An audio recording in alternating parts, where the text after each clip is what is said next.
Hammaga assalomu alaykum. Kardiologiya kursimizga xush kelibsizlar. Kardiologiyani o'rtasidan kesib o'tib, qanaqadir bir tushunarsiz holat bo'lib ketmasligi uchun hammasini noldan, ya'ni yurakni anatomiyasidan boshlab to patologiya, farmakologiyasigacha tushuntiraman. Bu yerda gap nimada bo'ladi? Bu yerda gap faqat sizni o'sha intizom bilan o'qishingizda bo'ladi. Ya'ni har kuni tashlab borilayotgan videolarni yoki o'sha kechroq qo'shilgan bo'lsangiz agar kursga o'sha tashlab borilgan videolarni har kuni o'z vaqtida ko'rib borishingiz kerak. Masalan, bitta videoni ko'rdingizmi, keyingisini bir haftadan keyin ko'raman deb qoldirib, ertaga deyaversangiz, o'sha vaqt o'tib ketib qolganini bilmay qolasiz. Shuning uchun intizom bilan o'qishga harakat qiling. Bo'lmasa biz boshlaymiz. Yurakni anatomiyasini bir ko'rib chiqamiz. Demak, yurakni anatomiyasi. Yurakni o'sha anatomiyasiga qaraydigan bo'lsak, bizda yurakni o'ng va chap tarafi bo'ladi, to'g'rimi? Ya'ni o'ng va chap tarafi ham qanaqa bo'laklarga bo'linadi? Bo'lmacha va qorinchaga bo'linadi. Demak, o'ng bo'lmacha right atrium deyiladi. Mana bu tarafda R, ya'ni R A deb qo'yilganini ko'rasiz bu yerda. Mana shu bu o'ng bo'lmacha. Keyingisi right ventricle, ya'ni o'ng qorincha. Bu nima? Bu qayerda ko'rsatilgan? RV deb qo'yilgan, strelka bilan ko'rsatib qo'yibdi. Bu nima? O'ng qorincha. Demak, biz o'ng tarafini gaplashdik. O'ng tarafida ham yana nima bor? Right atriumga kelib qo'yiladigan venos qon bor. Ya'ni e'tibor beramiz, venos qon bor, ya'ni vena bor. SVS deb qo'yilgan joyga qaraymiz. Bu nima? Superior vena cava. Bu right atrium, ya'ni o'ng bo'lmachaga yuqoridan qonni quyib beradi. Yuqori, ya'ni o'ng bo'lmachaning yuqori tarafidan. Bu tarafiga pastga qaraymiz. IVC. Bu inferior vena cava. Bu o'ng bo'lmachaga pastki tarafdan qonni quyib beradi. Tushunarli? Demak, o'ng bo'lmacha qayerdan qonni oladi desa, superior vena cava va inferior vena cava dan qonni oladi. Demak, esda qolish uchun joyda takrorlab ketamiz. Right atrium, o'ng bo'lmacha. Tepadan qon keladi bunga SVS, superior vena cavadan. Pastdan qon keladi inferior vena cavadan. Undan keyin qon qayerga boradi? Right ventricle, ya'ni o'ng bo'lmachaga keladi. Undan keyin o'ng qorinchaga tushgan qon keyin qayerga boradi? Chap tarafga boradimi? Yo'q, albatta. Bizga bu yerda PA deyilgan, bu pulmonary artery, ya'ni o'pka arteriyasi bor. O'pka arteriyasiga ketadi. Bu o'pka arteriyasi deyilgan bilan bunda qanaqa qon bor? Venos qon bor. Nomi arteriya-yu, lekin ichida venos qon bor. Demak, o'pkaga ketadi, o'pkaga borib karbonat angidridni berib, kislorodni olib, qaytib kelib, qon yurakni qayerga quyiladi? Endi chap tarafiga quyiladi. Endi yurakni chap tarafi haqida gapirsak bo'ladi. Ya'ni yurakni chap tarafida nima bor? Left atrium, ya'ni chap qorincha, LA, ya'ni LA deb qo'yilgan videoda, rasmda. LA, ya'ni chap bo'lmachadan keyin bizda nima bor? Chap qorincha, albatta. Bu nima? LV, ya'ni LV, left ventricle. Demak, bizda chap bo'lmacha va chap qorincha bo'ldi. Endi o'pkadan kelgan qon, kislorodga to'yingan qon left atrium, ya'ni chap bo'lmachaga nima orqali quyiladi deydigan bo'lsak, bu 4 ta o'pka venas, ya'ni pulmonary venas deb qo'yibdi, ya'ni PV deb qo'yilgan. Mana shu orqali qon o'ng, ya'ni chap bo'lmachaga quyiladi. Demak, chap bo'lmachadan chap qorinchaga tushadi. Chap qorinchadan qon qayerga ketadi? Aortaga ketadi. Mana aorta deb qo'yilgan. Aortaga chiqib ketadi. Aortadan keyin pastki periferik organlarga, qon tomirlarga qon yetib boradi. Demak, yurakni ishlash tartibi shunaqa. Keling yana bitta takrorlab ketamiz. Demak, pulmonary arteriyaga o'tdi. O'ng qorinchadan qon pulmonary arteriyaga o'tdi. Va qonni qaytib kelib nimaga berdi? Left atriumga. Nima orqali? Pulmonary vena orqali. Va undan keyin qon left ventriclega tushdi. Left ventricledan aortaga chiqib ketdi. Bo'ldi, oddiy shu. Endi bu yerga bitta narsaga e'tibor bering rasmda. LV ya'ni chap qorinchada, left ventricleda devorini qarang, qalin devori. O'ng qorinchada ya'ni right ventricleda devori ingichka. Bunga sabab nima? Bunga sabab o'sha chap qorincha ko'proq qonni qabul qilib, ko'proq preload degan narsalar bor, ya'ni ko'proq cho'ziladi, hali gaplashamiz. Ko'proq cho'zilib, ko'proq qonni aortaga chiqarib berganlik sababli bu baquvvatroq bo'lishi kerak. Bu o'zi shunaqa, bu qanaqadir patologiya emas. Normada o'sha chap qorincha o'ng qorinchani devoridan ko'ra qalinroq bo'ladi. Va ikkita qorincha, ya'ni o'ng va chap qorincha o'rtasidagi to'siqni ko'rib turibsiz. Mana bu yerda. Demak, endi klapanlar haqida gaplashamiz. Yurakda klapan degan tushuncha ham bor, ya'ni klapan. Klapan bu nima? Bu ikkita bo'lmacha va qorincha o'rtasidagi klapan bo'lishi mumkin yoki qorincha va boshqa qon tomirlariga chiqadigan qon tomir orqali o'shalar o'rtasida klapan bo'lishi mumkin. Demak, hozir tushuntiraman, bular qanaqa klapan? Birinchisi, har doim o'ng tarafdan boshlaymiz. Demak, o'ng tarafdagi klapanga qaraydigan bo'lsak, ya'ni o'ng tarafdagi o'ng bo'lmacha va o'ng qorincha o'rtasidagi klapan. Bu qanaqa klapan? Tricuspid valve deyiladi, ya'ni tricuspidal klapan desak bo'ladi o'zbekchaga. Tricuspidal klapan. Mana rasmda ham belgilab qo'yilgan TV strelka bilan o'rtadagi oq, mana bu oq uchta chiziqni ko'rdingizmi? Mana shu narsa ipga o'xshagan. Mana shu narsa klapan. Bu TV, ya'ni tricuspidal klapan. Keyingi klapanimiz bizda o'ng qorincha, e'tibor beramiz, o'ng qorincha va pulmonary artery bor edi bizda. Ichida venous qon bor, lekin o'zi arteriya deb atalgan. Mana shu qon tomir va o'ng qorincha o'rtasida nima bor bizda? Klapan bor. Uni nomi pulmonic valve.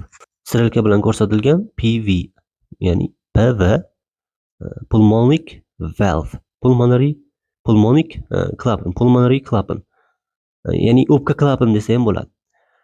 Keyingi klapanimiz bizda mitral klapan. Bu MV, ya'ni MV deb qo'yilgan. Ko'rgan bo'lsangiz, strelka qayerga ketgan? Chiziqcha, mana bu oq chiziqchalarga ketgan. Xolos, chiziqcha deyman oddiy qilib tushuntirish uchun.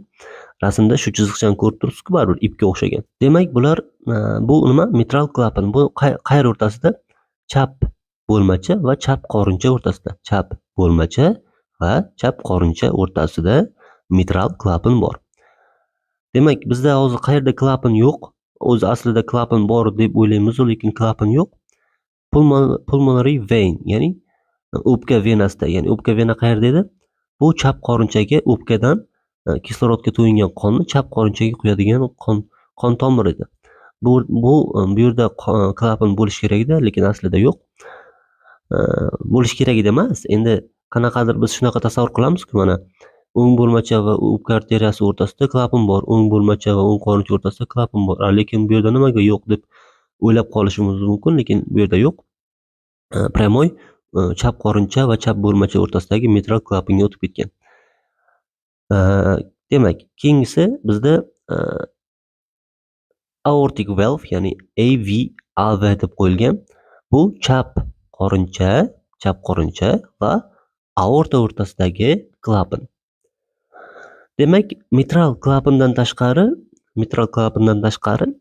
hamma klapan, boshqa qolgan 3 ta klapanda 3 tadan varaqa bo'ladi. Ya'ni varaqa qanaqa bo'lishini tasavvur qilish uchun hali rasmini ko'rsataman hozir. Demak, mana rasmi. Bu yerda bizda aytgan hamma 4 ta klapan ham bor, lekin yaxshilab e'tibor berib qarasak, mitral klapanda o'rtadagi chiziq tortilgan, rasm chizilgan rasm. O'rtada chiziq tortilgan va tepasida va yuqorisida nima paydo bo'lib qolgan?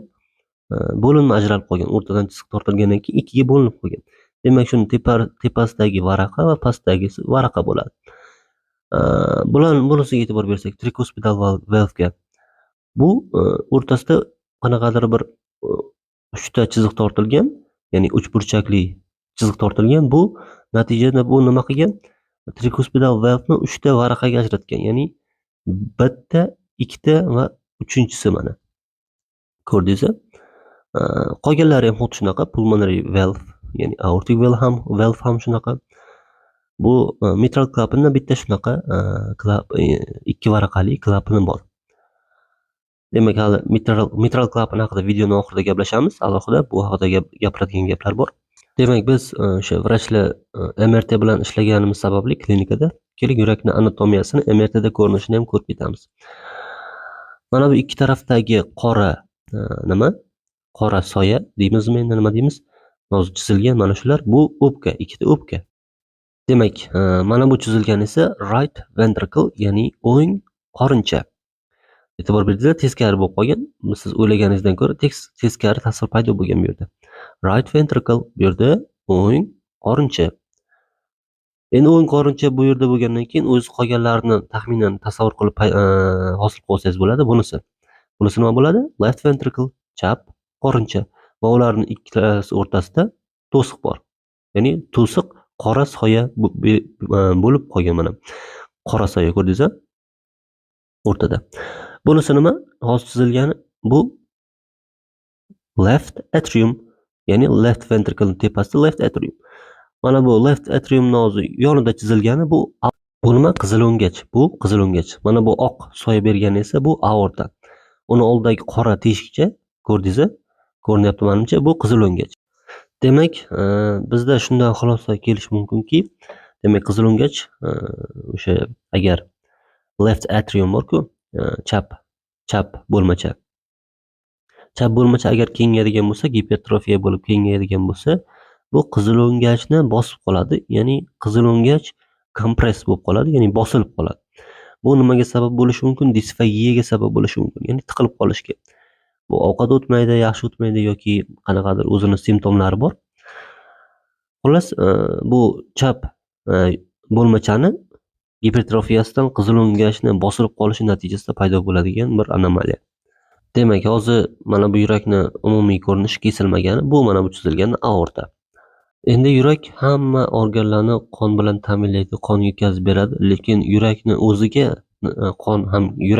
ham qon kerak, lekin qayerdan oladi qonni? Shu haqida gaplashamiz. Ya'ni yurakni qon bilan ta'minlaydigan coronary arteries, ya'ni toj arteriyalari haqida gaplashamiz. Bu ham o'ziga xos klinik ahamiyatga ega. Bu klinik ahamiyatini hali gaplashamiz. Demak, aorta deb chizilgan joyini ko'rsatdim boya. Mana shu aortadan qon tomir chiqqan. E'tibor bersangiz, left main deyilgan qon tomir chiqqan bitta va u ikkiga bo'linib ketgan. Ko'rdingizmi? Ikkiga bo'linib ketib L S H, ya'ni nima bu? Uzatmasi nima? Left circumflexus coronary artery.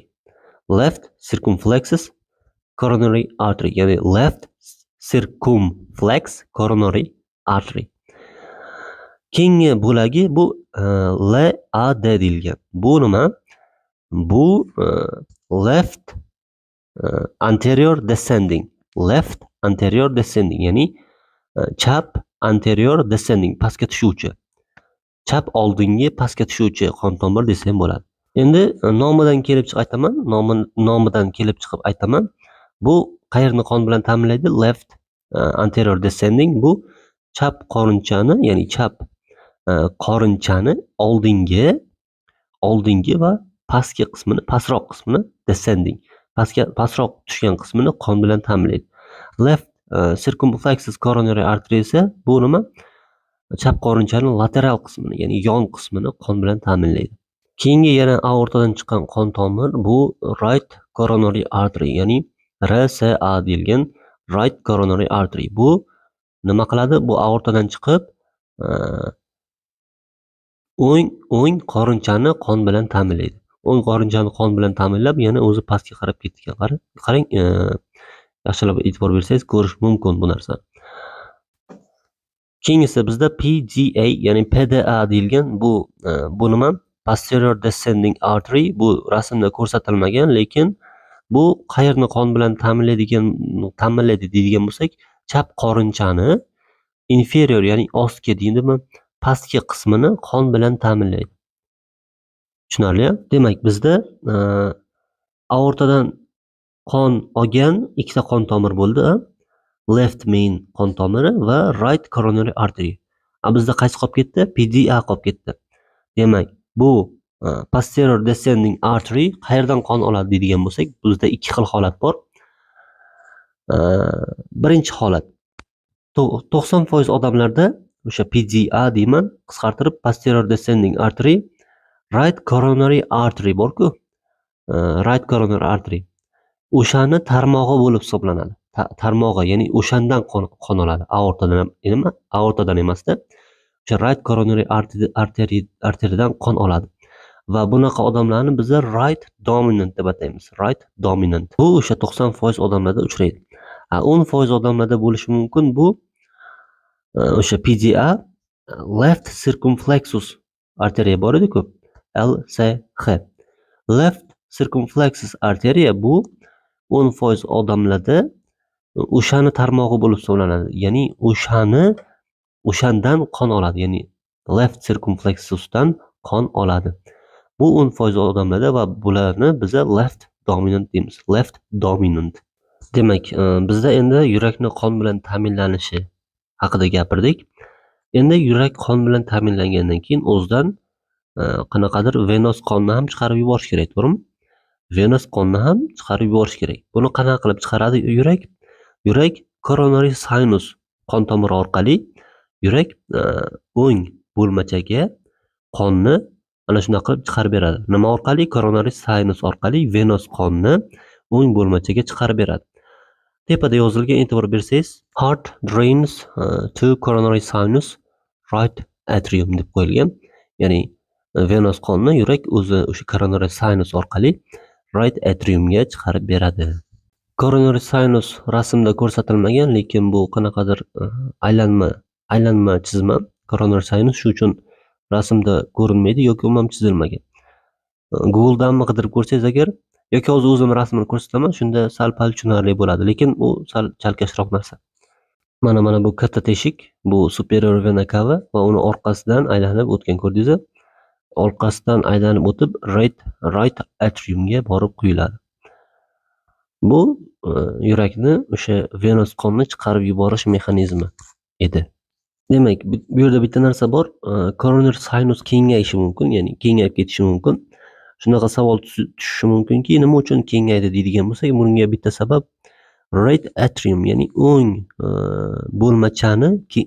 bo'lmachadagi bosimni oshishi deb javob berasiz. Chunki nima? Coronary sinus qayerga borib quyilyapti? O'ng bo'lmachaga quyiladi. O'ng bo'lmachada bosim oshdimi, demak coronary sinus nima qiladi? Kengayib ketadi. Tushunarli? Endi biz o'sha miokard infarkti degan gapni ko'p eshitganmiz, to'g'rimi? Miokard infarkti degan gapni eshitganmiz, lekin yurakni qayeri infarkt bo'ldi? Ya'ni qayerida miokard infarkti uchradi? Bilish uchun biz shuni bilishimiz uchun boyagi gapirib o'tgan qon tomirlarimiz, ya'ni left main, right coronary artery bor edi. Mana shular aynan qayerlarni qon bilan ta'minlashi haqida bir gapirib o'tishimiz kerak. Nima uchun? Miokard infarktini aynan bir territoriyasini aniqlash uchun, ya'ni aynan qayerda infarkt bo'lganligini biz tushunib olib va boshqa shifokorga shuni yetkazishimiz uchun bizda qanaqadir bir nom bo'lishi kerak. Mana shu nomni biz hozir o'rganamiz. Demak, anterior wall and anterior septum deyilgan, ya'ni oldingi devori, ya'ni nimani oldingi devori? Bu chap qorinchani oldingi devori.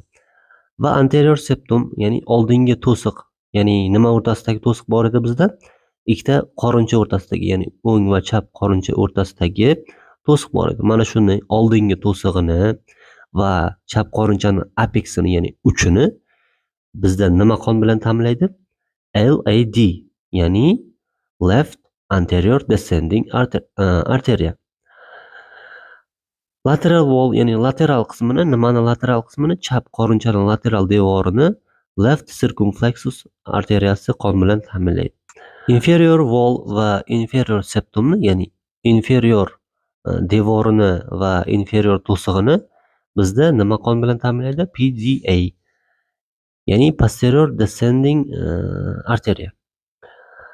dominant va left dominant va right dominant haqida gaplashdik. Endi eng ko'p to'silish, ya'ni occlusion, tiqilib qolish, nimadir tiqilib qoladi, qanaqadir endi nima deymiz? Bilyashka, xuddi ateroskleroz, xuddi shu narsalarga o'xshagan, xullas bular haqida gaplashamiz. Tiqilib qolib ishemiya berib infarkt beradi.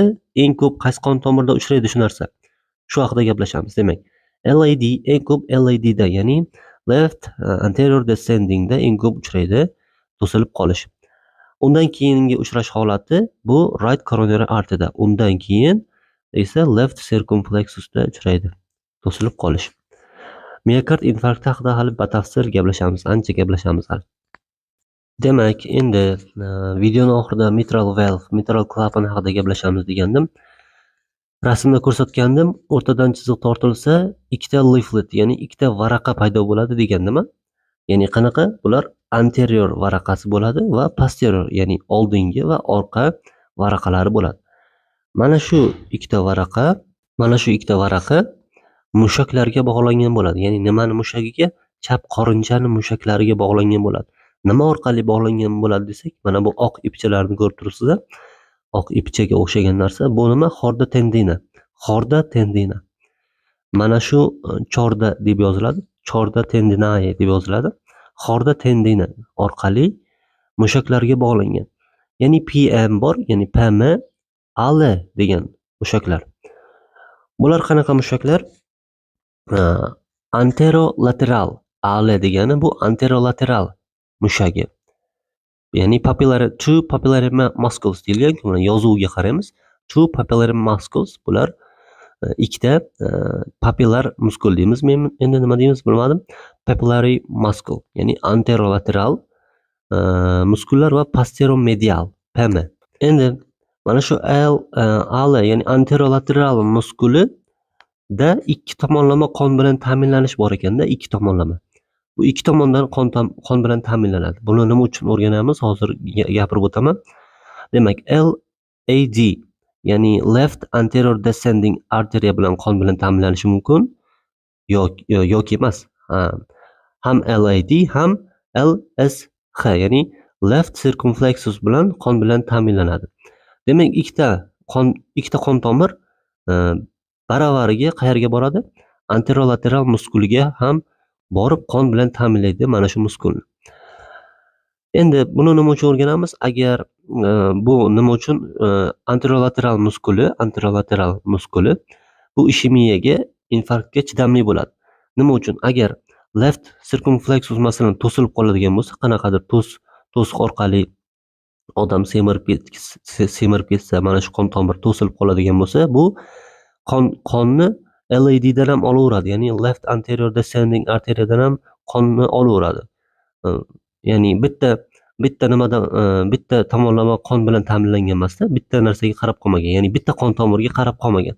Xuddi kimdir qaysidir odam oylikka ishlaydi-yu, faqat o'sha tomondan pul keladi, bo'ldi. Bosh agar o'sha ishdan ajralsa, pul ham tamom. Xuddi shu narsaga o'xshagan bu gap. Tushundingiz-a? Keyingi muskulimiz bu posteromedial muskuli, bu bitta tomonlama qon bilan ta'minlangan. Aynan mana shu muskul ishemiyaga sal chalinuvchan bo'ladi, chunki bitta tomonlama qon bilan ta'minlangan. Qaysi qon tomir qon bilan ta'minlaydi? Posteromedial muskulni right coronary artery yoki deyapman. Ikkalasi emas, yoki. Yo unisi, yo bunisi. Yoki left circumflexus arteriyasi qon bilan ta'minlaydi. Demak, agar endi tasavvur qiling, right coronary artery da masalan to'silib qoladigan bo'lsa, right coronary artery, mana shu posteromedial muskuliga boradigan right coronary artery to'silib qoladigan bo'lsa, nima bo'ladi? Muskulga qon bormaydi. Natijada muskul nima bo'ladi? Nekroz bo'ladi. Endi xullas muskul o'ladi-da, nekrozmi? Xullas muskul o'ladi. Muskuldagi endi qon kelmagandan keyin ozuqa ham kelmaydi. Ozuqa kelmagandan keyin muskul butunlay ishdan chiqadi va xorda tendina, mana bu o'zi bog'lab turgan xorda tendinani yaxshi ushlab tura olmaydi. Yaxshi ushlamaydimi? Yaxshi ushlamagandan keyin nima bo'ladi? Bu yerda mitral klapan yetishmovchiligi paydo bo'ladi. Ya'ni bo'lib ham og'ir mitral klapan yetishmovchiligi yoki o'tkir yurak yetishmovchiligiga ham sabab bo'lishi mumkin. Bularning hammasi og'ir holat hisoblanadi, ya'ni o'limga borishi mumkin bemorni. Mana shu gapimni tasdig'i sifatida yozuvga qarashingiz mumkin. Yozuvga inferior infarction can lead to rupture of posterior medial muscle. Demak, inferior infarction, ya'ni inferior infarktda nima bo'lishi mumkin? Posterior medial muskulini yorilishiga sabab bo'lishi mumkin. Bu yorilsa, xorda tendina yaxshi ushlanmaydi, natijada mitral klapan ham yaxshi ishlamaydi va bu og'ir mitral regurgitation, og'ir mitral yetishmovchiligiga yoki o'tkir yurak yetishmovchiligiga sabab bo'ladi.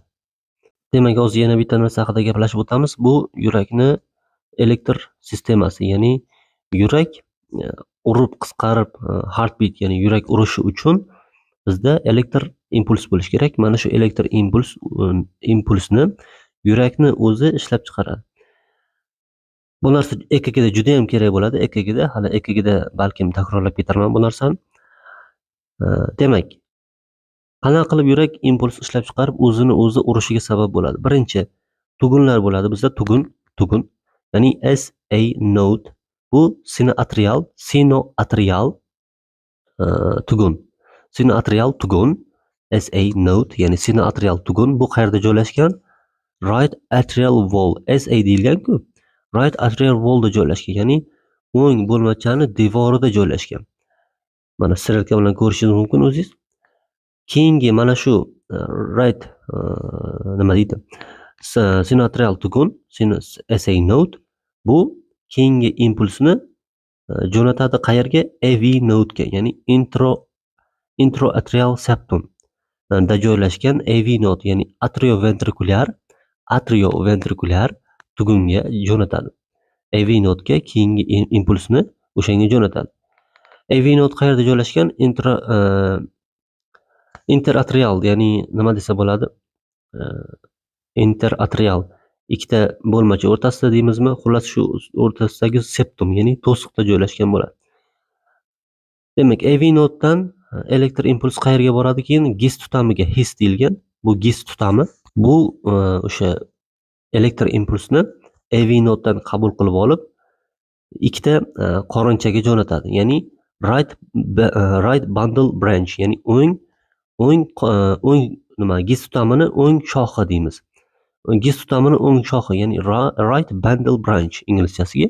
Gis tutamini o'ng shoxi bo'ladi. Mana RBB deyilgan. Bu right bundle branch, gis tutamini o'ng shoxi. Bizda chap shoxi ham bor, left bundle branch. Bu gis tutamidan chiqqan o'ng shoxga, chap shoxga ajralgan tarmog'i, ya'ni gis tutamini bir tarmog'i. Va oxiri elektr impulsi oxiri Purkinje fibers deyilgan, ya'ni Purkinje tolalariga borib, oxiri o'sha yerda to'xtab, yurakni o'sha umumiy qisqarishiga sabab bo'ladi. Bu yerda hozir gapiradigan gapimiz bitta SA node. Bu yerda o'zidan ikkita shox ajratadi. Ya'ni o'ng chap, ya'ni chap bo'lmachaga mana strelka ketdi va o'ng bo'lmachaga ikkita shox ajraladi. Bu o'zining nomi bor, hali gaplashamiz. Keyingisi AV node, keyingisi gis tutami, keyingisi right bundle branch, left bundle branch va Purkinje tolalari. Bular EKGda juda ham kerak bo'ladi, shuning uchun tasavvur qilib oling, daftaringizga yozib oling, kerak emas demang. Gis tutami qayerda joylashadi desak, intraventrikulyar septumda, ya'ni ikkita chap va o'ng qorincha o'rtasidagi to'siqda joylashgan bo'ladi. Bu yerdagi SA node va AV node deyilgan. Usually tepaga qarang, usually supplied by right coronary artery deyilgan. Ya'ni SA node va AV nodelar odatda o'sha right coronary artery bilan ta'minlanadi, ya'ni qon bilan ta'minlanadi. Shu bilan bu bugungi birinchi mavzuyimiz edi. Keyingi darsda ko'rishguncha.